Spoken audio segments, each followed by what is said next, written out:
বিকশিত ভারতের বর্তমান কর্মকাণ্ডের মধ্যে আমার টপিকস হলো iron testing through natural process. আমরা জানি আমাদের বাড়িতে টিউবওয়েল এর জল বাড়ির বিভিন্ন কাজে ব্যবহার করা হয়, যেমন গৃহস্থালির কাজ, খাওয়ার, বাসন মাজা, স্নান করা, জামাকাপড় ধোয়া ইত্যাদি।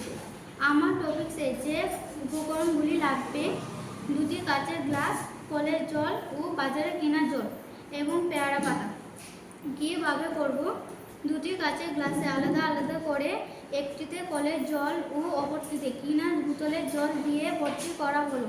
দুধের জল ভর্তি গ্লাসকে কিছুক্ষণ দূরত্বে রাখা হলো।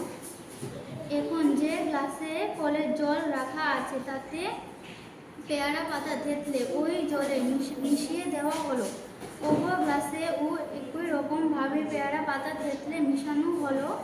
10 থেকে 20 সেকেন্ডের মধ্যে দুটি বোতলের জলের কেমন পরিবর্তন হলো আমরা দেখব।